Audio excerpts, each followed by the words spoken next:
Dechreuwn â 2 dy dx yn haflu 5 tynnu 2y. Hoffwn gael y y's ar un ochr a'r x's ar y llall. Felly cawn yr integryn o 2 dros 5 minus 2y dy.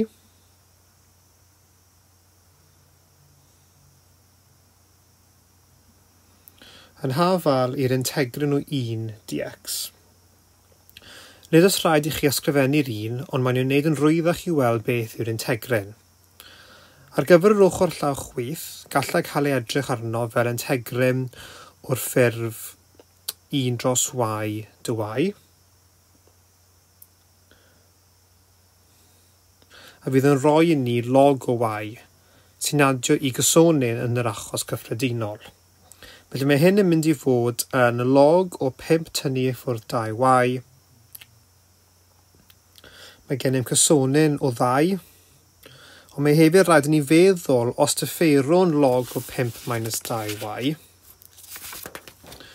Yna bydd y reol y gadw'n yn rhoi i ni minus 2, felly mae rhaid ni rannu am minus 2.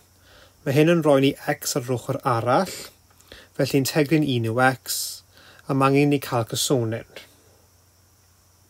Gallwn cael cysonyn ar y 2 ochr, ond wrth gwrs gallwn tynnu i ffwrdd, felly mae angen cysonyn arno ar dim ond 1 o'r ochrau.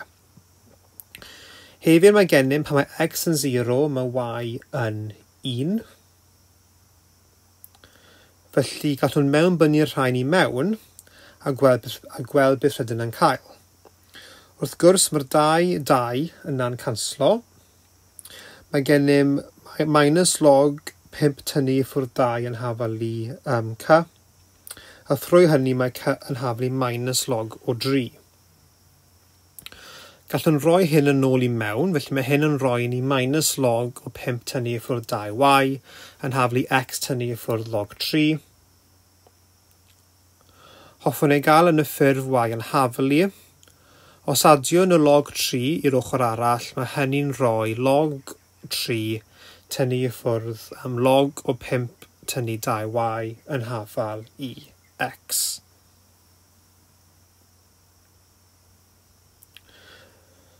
Yn defnyddio y reolau log, cawn bod log o a tynnu i ffwrdd log o b yn haflu log o a dros b. A gallwn nawr ysgrifennu bod log o 3 dros 5 tynnu i ffwrdd 2y yn hafal i x. Yna gallwn gwneud i'r pŵer o'r 2 ochr, lle mae i'r pŵer o log x dim ond yn x.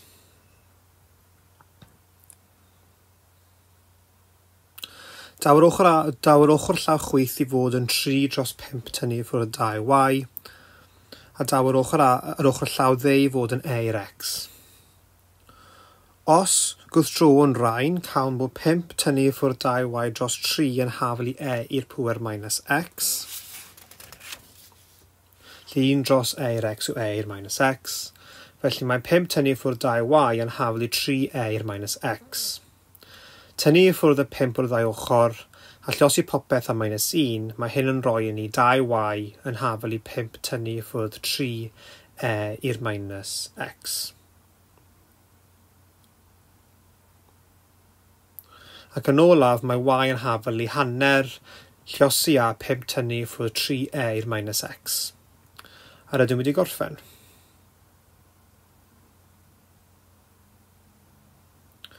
Mae'n anodd i feddwl am hafaliadau yn weladwy a gweld beth mae'n yn edrych fel. Hynny, un ffordd gallwn gwneud hyn yw i gael edrych ar yr hafaliad. Felly meddwl hwn wrtho beth mae angen i'r gradiant fod ar gyfer gwerthoedd o y. A os oes gennym y yn hafalu 0, bydd hynny'n rhoi ni fod dy dx yn 5 dros 2. Bydd gallwn gwneud y gosograffiad o 5 dros 2 ar leoliadau gwahanol ar hyd y llinell y yn hafalu 0. Felly yn fras mae hynny'n rhywbeth fel hyn. Felly mae rai yn fod yr un peth, felly yn fras maent yn mynd i fyny 5 dros 2.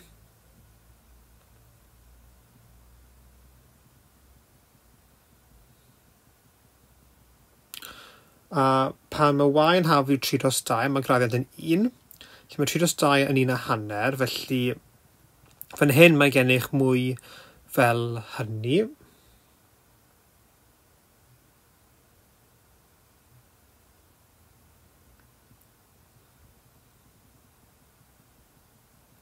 Pan mae y yn haflu 5/2, bydd dy dx yn 0, felly mae hynny'n 2.5 a cawn groddiannau fel hyn.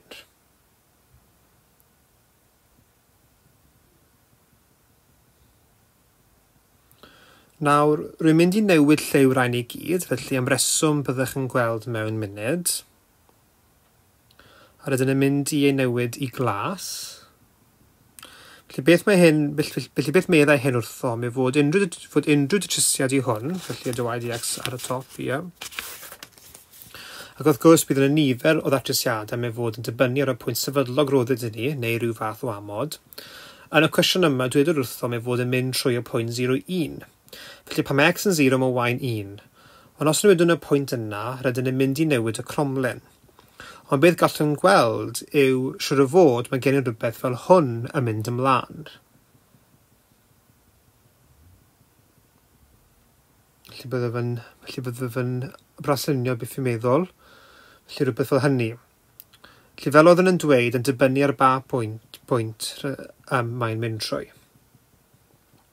Yn digwydd bod yn Geogebra mae'n ffwythiant neu ffordd o wneud hynny a galwyd yn maes llethr neu SlopeField yn Saesneg. Felly byddem yn rhoi hynny ar nawr.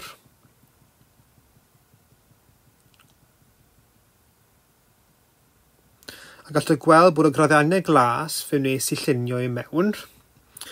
A byddem yn cael gwared o'r ysgrifen am nid oes angen i weld nhw nawr. Felly mae llyllau glas gosodus i mewn i weld yn iawn. A gallwch gweld fan hyn ei fod yn mynd yn fwy llethr.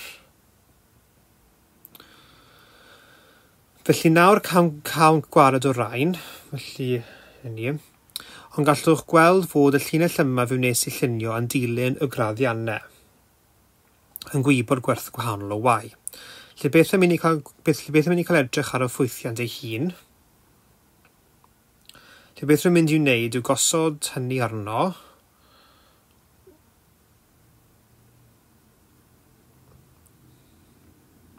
A dyna beth mae'n edrych fel. A dyna pryd mae'n mynd trwy 0,4. Os oedd y pwynt ar ôl yn y cwestiwn yma yn 0,4, dyna sut bydd y cromlin wedi edrych. Gallwn llithro hyn i lawr, a byddwch yn ei weld yn newid. Felly os symudwn hyn i lawr i 3, mae dal yn dod i fod yn fwy fflat ar 2,5, wrth gwrs oherwydd dyna lle mae gennym graddiant o 0, a gallwch gweld bod hyn yn mynd i fod yn gwedd minimum o ffwythiant. Os awn ni lawr i 2,5, mae'n neidio o un ochr i llall, oherwydd nad ydyn union 2,5, ond gallwch gweld beth sy'n digwydd.